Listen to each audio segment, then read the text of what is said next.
Do you remember what were the big issues of the day that they were talking about, and what did you think about it? Yeah, in fact, it was funny because they were talking about inflation, and they were worried that what would happen, how do you control inflation? And as a mathematician, I didn't understand the concept. I don't understand the concept today. How's that possible? Well, when you talk about most things to do with money, money is meant to be local. It's US dollars. Then I understand what it means. If inflation, it means my dollar today inflates, and it doesn't buy as much as it did a couple of years ago. The prices go up. It seems that everything is great, but in fact my dollar is shrinking in value. If you, and you're the financial genius here. I'm just a lowly M&A guy. Sure. If you let me finish the thought. Go ahead. So if you're in America, you can feel inflation. Your salary's gone up, but you can't buy the same car. In fact, it starts to feel weird because the value. That's why I wanted to ask the question then. This is my point. Sure. The people who live and breathe this, the central banks, have been haunted by the specter of inflation since the late 70s. Yes. First off, tell our audience, how did that happen? The two great financial events in the 20th century, I'm not going to get to the 21st, were the great inflation in Europe after World War I, the Great Depression, the hyperinflation in Germany that led to the rise of Hitler, and then this inflation in the mid-70s.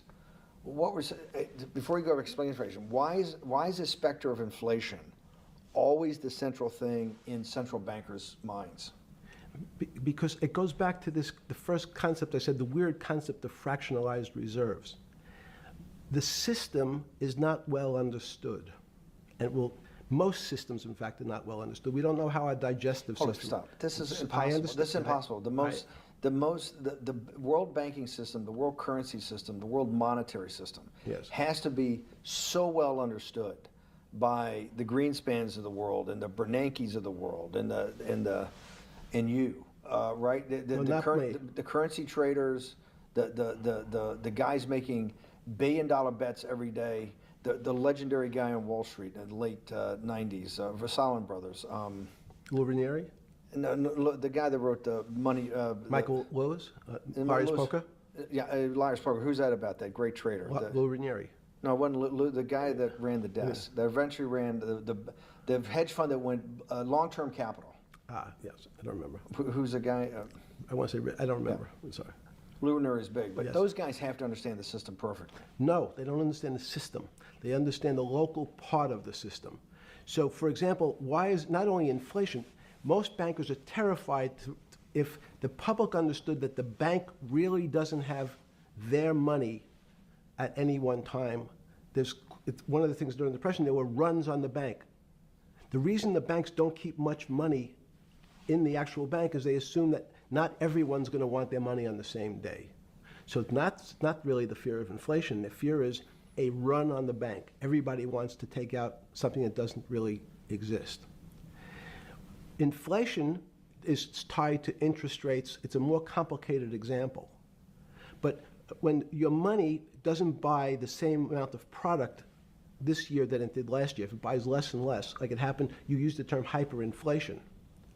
There's certain countries that are not managed well, like in Africa at the current, a $100 billion bill in Zimbabwe is worth 1 American cent. That's the perfect example of hyperinflation. It goes up, it doubles every day. So people are afraid that their value and the system starts to break down. But so if I said to you, does your doctor understand your body system? You'd say, well, I hope so, because I want him to keep me healthy. But you could have a kidney infection, you could have a heart attack, you could have a broken knee. There's lots of pieces of this system. And in fact, when you ask the question, very few doctors understand your entire body. There's a specialist for your knee, there's a specialist for your polynoidal cyst, there's a specialist for your head, and now we have specialists in different areas. So in and I'm going to get to your first question about Santa Fe Institute. The world economy and your body are both comprised of little systems interacting with each other and making one big system. This is what's stunning for all the little guys out there, the populist movement, the little guys that haven't had a pay raise in 30 years. They think that these elites, have everything. The guys in the room making the decisions, the party of Davos guys.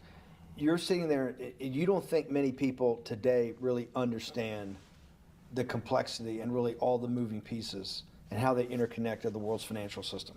No, not only don't they understand the complexity, and that goes back to Santa Fe Institute was an attempt of trying to see if there was a way to mathematize, formularize, or algorithmically understand what the term complexity means.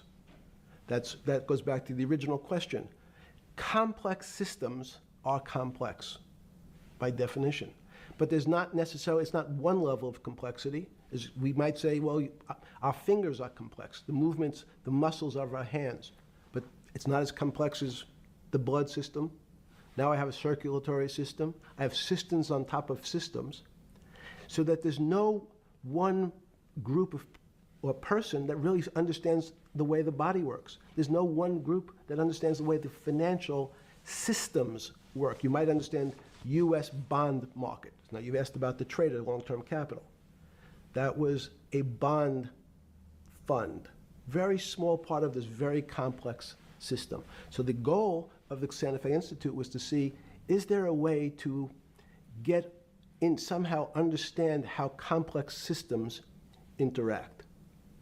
Fast forward, Steve, to today, where Google and these other engine companies, the other tech companies, are trying to build artificial intelligence. The strangest thing that they found, one of the strangest things, is that the systems that they design, this artificial intelligence, which a lot of people have heard about, is they design a bunch of systems. They're called neural nets. The term simply taken out of brain work, neurons in the brain. Nets because they actually look like a net. They put in some inputs. The computers work, spit out an answer. Sounds normal to you. It's because you're thinking about that calculator you had in 1976 on your desk. When you ask the person who designed the system, how did it come to that answer? How did your neural net, can you show me the calculations? They say, no, we don't know. We don't know how the thing we designed actually came up with that answer. That's pretty strange. They take the same neural net now and they put it in front of a video game. No learning, nothing. They said to the computer, they say, sit in front of your video game and learn how to play. It seems the computer learns better than any human in history, faster than any human in history, beats any human in history, but when you ask the designer how did it do it, no one knows. It just did it. So that's the first little touch of things that we already have gotten to a place where we don't understand it and we built it.